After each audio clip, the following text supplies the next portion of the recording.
Buenas noches a todos los que nos escuchan. Esta es la reunión de líderes. Espero que todos los que no estuvieron en esa reunión estén hoy atentos a esta charla. Vamos a ir al capítulo de Lucas, capítulo 8, verso 26. Acuérdense que está la convención cercana, la de hombres. Por favor, suscríbanse, inscriban sus hijos, sus esposos, sus nietos, sus sobrinos.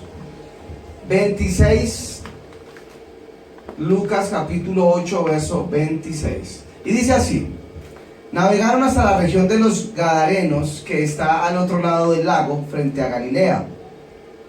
Al desembarcar Jesús, un endemoniado que venía del pueblo le salió al encuentro. Hacía mucho tiempo que este hombre no se vestía, tampoco vivía en una casa, sino en los sepulcros de un cementerio. Cuando vio a Jesús, dio un grito y se arrojó a sus pies. Entonces clamó con fuerza: ¿por qué te entrometes, Jesús, Hijo del Altísimo? Te ruego que no me atormentes. Es que Jesús le había ordenado al espíritu maligno que saliera del hombre, y se había apoderado de él muchas veces, y aunque le sujetaban los pies y las manos con cadenas y lo mantenían bajo custodia, rompía las cadenas, el endemoniado lo arrastraba a lugares solitarios. ¿Cómo te llamas?, le preguntó Jesús. Legión, respondió, ya que habían entrado en él muchos demonios, y estos le suplicaban a Jesús que no los mandara al abismo. Cuando había una manada tan grande de cerdos paciendo en la colina, le rogaron a Jesús que los dejara entrar en ellos, así que les dio permiso. Y cuando los demonios salieron del hombre, entraron a los cerdos, y la manada se precipitó al lago por el despeñadero y se ahogaron. Al ver lo sucedido, los que cuidaban los cerdos huyeron y dieron la noticia en el pueblo y por los campos, y la gente salió a ver lo que había pasado. Llegaron a donde estaba Jesús y encontraron sentado a sus pies al hombre de quien había salido los demonios. Cuando lo vieron vestido y en su sano juicio, tuvieron miedo. Los que habían presenciado estas cosas le contaron a la gente cómo el endemoniado había sido sanado. Entonces toda la gente de la región de los Gadarenos le pidió a Jesús que se fuera de allí, porque les había entrado temor y espanto. Así que subió a la barca para irse. Ahora bien, el hombre de que había salido los demonios le rogaba a Jesús que le permitiera acompañarlo, pero Jesús lo despidió y le dijo: vuelve a tu casa y cuenta todo lo que Dios ha hecho por ti. Así que el hombre se fue y proclamó por todo el pueblo lo mucho que Jesús había hecho por él. Amén. Ese verso es, yo creo que es central. Así que el hombre se fue y proclamó por todo el pueblo lo mucho que Jesús había hecho por él. Y mi pregunta en esta noche para todos es: ¿ustedes le cuentan a los demás lo mucho que Jesús ha hecho por ustedes? ¿Por qué? La historia de este hombre es la historia de un endemoniado como los loquitos que vemos en las calles. Perdió el sano juicio, no se bañaba, no tenía un hogar, etcétera, etcétera, etcétera. Pero cada cuanto vemos que un hombre de esos queda al instante en su juicio cabal. Es más, este hombre, después de su liberación, le ruega a Jesús que lo lleve con él. Le dice: Jesús, llévame, yo quiero ser uno de tus líderes, de tus predicadores. Y Jesús le dice: no. Yo quiero contarles la historia que no se sabe de este chico, porque acá, aunque dice que es un hombre, la realidad es que era un joven reendemoniado. Y yo pregunto, ¿qué pasaría con ese joven después de que Jesús se subió a su barca y se fue? ¿Ustedes se imaginan la gente del pueblo que lo conocía, que lo ataban a cadenas, a grillos, que lo cuidaban y que siempre se soltaba, tenía un poder demoníaco increíble, después viéndolo en sano juicio hablando de Jesús? Este chico, cuentan los historiadores, que le predicó el evangelio casi a 10 ciudades. Su testimonio afectó casi 10 ciudades. Jesús le dijo: quédate, porque cuando Jesús fue a esas ciudades o pueblos o poblaciones, ya era conocido. Este chico se encargó de hacer famoso a Jesús. de hacer conocido a Jesús y de vislumbrar lo que Dios puede hacer por cada uno de nosotros. Mi pregunta es, ustedes, chicos, hablan de Jesús a otros, le cuentan lo mucho que Dios ha hecho en sus vidas a los demás. Y empecemos por la familia, que es el sentido común. Sigamos por los amigos, o por los desconocidos, o por la gente que tú ves que tiene necesidad. O eres del cristiano que se acostumbró simplemente a venir a la iglesia y a no ser luz afuera, o a avergonzarse, o a ni siquiera ya ver lo que Jesús ha hecho contigo. Porque muchas veces nosotros como que nos enceguecemos y decimos, hombre, no, yo soy una persona normal. El mundo, para el mundo no eres normal. Porque Jesús hizo maravillas en cada uno de ustedes. Ahora, el primer punto que tú puedes hacer para volverte un hombre como este joven es hablarle a los demás de Jesús. Invitar a la gente a la iglesia. Lo más práctico que tú puedes hacer para servir a Jesús de esta manera es: invita a la gente a tu alrededor a venir a la iglesia. Invita a la gente a tu alrededor a ir a una célula. Invita a la gente a tu alrededor a ver una charla nuestra por redes sociales. Invita a la gente a conocer a Jesús. ¿Pero lo haces? Porque es que el punto es que el chico, cuando recibe la liberación, no se encarga de irse a la casa, de estudiar su universidad, de prosperar y de ser bendecido. No. Él se encarga de hablar de lo mucho que Jesús hizo en su vida. Y con eso le estoy diciendo que no sean profesionales, que no prosperen y que no tengan hogar. Les estoy diciendo, hablen siempre de lo mucho que Jesús ha hecho con ustedes. Nuestro ministerio tiene una pasión profunda siempre por las almas. Siempre lo que más hemos amado es el que no conoce a Jesús. Sea que esté en nuestra iglesia o no, que él ame a Jesús, que él sea salvo. Entonces, háblenle a los demás de Jesús. Segundo punto que pueden hacer muy práctico, aparte de invitarlos a la iglesia, a las células y de traerlos a conocer a Jesús, es hacerte un líder de célula. Porque si tú tienes la capacidad de ir a una casa, como Jesús lo hacía, a la casa de sus amigos, Lázaro, a la casa del publicano, a la casa de todo, él siempre iba a las casas y en las casas hacía sus reuniones. En las casas hablaba sus sermones, hablaba sus parábolas, predicaba el reino de Dios. Entonces, cuando tú decides ser un líder, ir a casas a afectar el ambiente de ese hogar y hacer de bendición en ese hogar, estás haciendo lo que Jesús nos enseñó a hacer. Las células, el primero que empezó a desarrollarlas y a ejecutarlas con éxito y que nos enseñó a nosotros la manera de cómo hablar en las casas de Jesús. A veces no necesitamos tener ni siquiera una adoración, ni siquiera una alabanza. A veces nomás sentarse y empezar a hablar acerca de la palabra de Dios y traer el reino de Dios a sus vidas es una célula. Y ese segundo punto, yo quiero que ustedes se pregunten si lo están haciendo. Porque no, yo vengo a la iglesia, no, yo invito a la gente a la iglesia, yo invito a la gente a las células, pero yo no quiero ser un líder de célula. Este chico, si ustedes se dan cuenta, quería ser un líder de Jesús. Quería ser un apóstol de Jesús, quería ser un seguidor de Cristo. Y Jesús le dice no. Y hay gente a la que Dios nos da la oportunidad de servirles como líderes, como pastores, como evangelistas, como maestros, como profetas. Porque a veces como que el cristianismo entendemos que solamente está el ministerio pastoral, que solamente existe el pastor, y eso no es cierto. El Señor estableció 5 ministerios. Y 5 ministerios es que hay muchos de ustedes que pueden ser evangelistas, pueden ser profetas, pueden ser maestros, no sabemos. Pero tienen que estar involucrados en el servicio al Señor.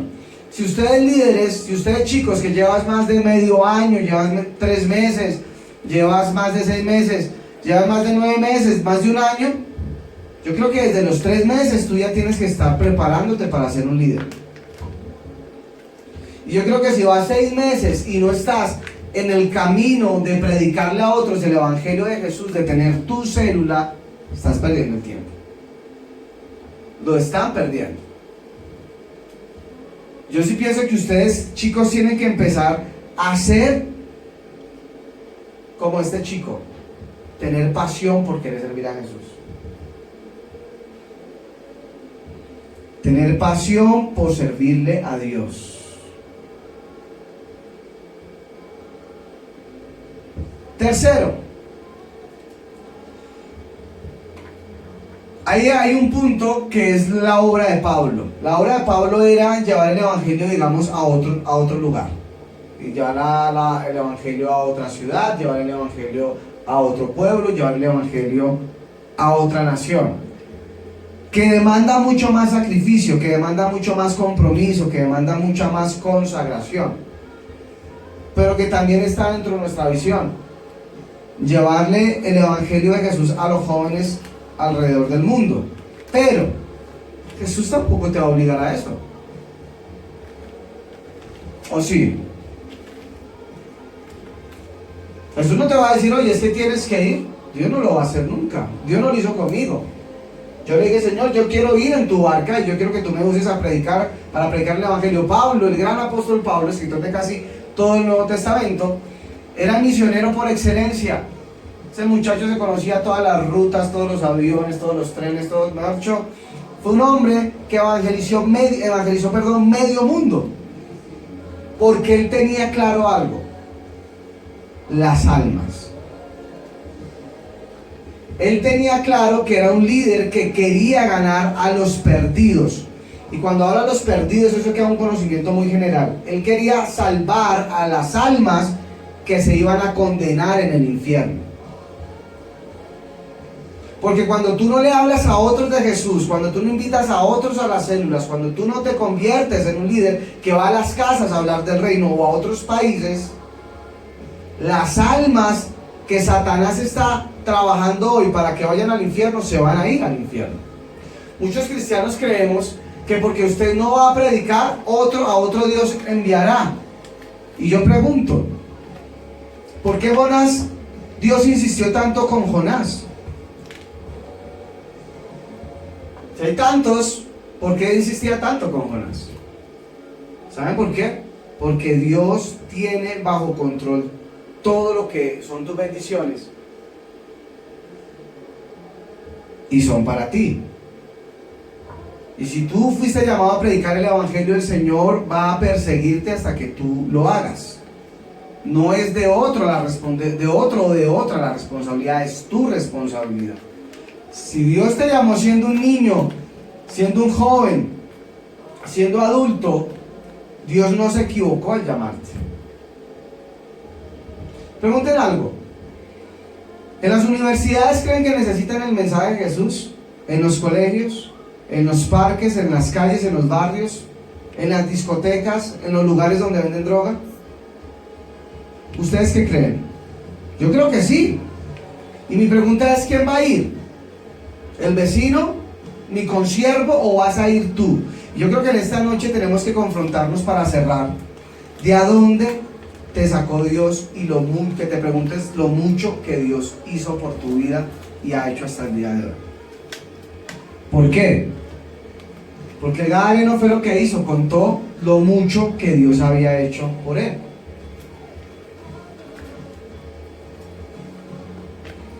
¿Ustedes hacen eso, muchachos? ¿O vienen al mismo idioma? Así que lo que Dios a ti te ha entregado como dones y talentos para hablar de su palabra, tienes que usarlo. Y es tu responsabilidad, y Dios te ha llamado a ti. Hombre o mujer de Power Corporation, como jovencita, líder o nuevo, Dios quiere que tú hables de Jesús, que involucres a todo tu entorno y a todo tu alrededor a que ellos se acerquen a Dios, y que te esfuerces porque ellos entren al Señor, que ellos entren a la salvación. Hoy la reflexión es muy sencilla, pero es muy importante. Hay algo que es lo único que Dios, y con esto cierro, se sentó el Padre, Jesús llegó al cielo y el Padre le preguntó: muy bien, hijo, terminaste la obra, hiciste el trabajo muy bien, pero ¿a quién dejaste para que continuara tu sueño? Y él dijo: Padre, yo dejé a 12 discípulos, 12 apóstoles. Dijo: ok, hijo, muy bien. Y si ellos fallaran, ¿quién quedó? Digo, bueno, quedaron 70 más, 70 líderes que formamos, Padre, y ellos también están predicando el evangelio. Dijo: ah, bueno, hijo, muy bien. Y si ellos fallaran, ¿a quién dejaste tú? Bueno, dejamos 3.000 y 5.000 cuando Pedro se levantó y hubo un avivamiento. Y si ellos fallaran, ¿a quién dejaste tú, Jesús? Y esa es mi pregunta hoy. Si tú fallas, ¿quién va a hacer lo que tú tenías que hacer? Si ustedes fallan en hablar la palabra de Dios, lo mucho que Dios ha hecho con ustedes, con cientos, con miles o con millones de personas alrededor del mundo, ¿quién lo va a hacer?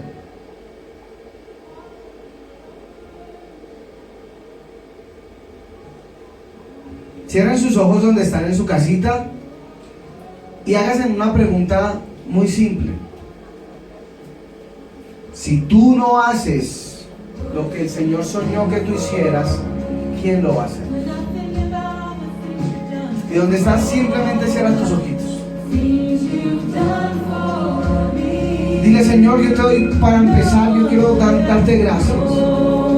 Darte gracias por lo mucho que tú has hecho por mí. Darte gracias por lo mucho que tú has hecho por mí. Gracias por mi familia, Señor. Gracias por cada bendición que tú me has confiado. Gracias por la salud. Gracias por cada día, Señor, que me has regalado de mi vida. Gracias por los viajes. Gracias, Dios, por las bendiciones puntuales. Gracias por los sueños que tú has cumplido. Gracias, porque si tú no fueras el Dios de mi bendición, si tú no fueras el que me sacó de atrás, de cuando era un joven involucrado, Señor, con el mundo, ciego a mi pecado, yo no tendría nada de lo que tú me has dado hoy.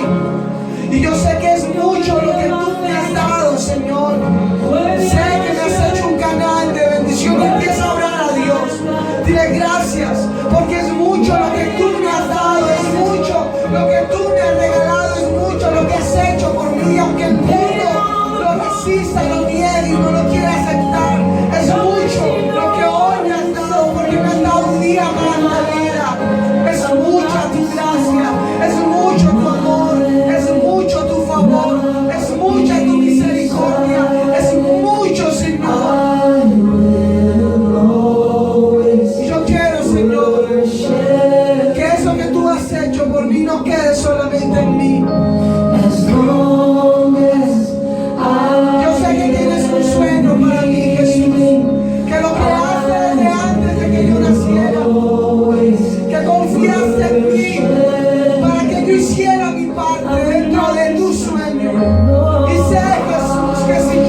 sostener su bendición, para no perder.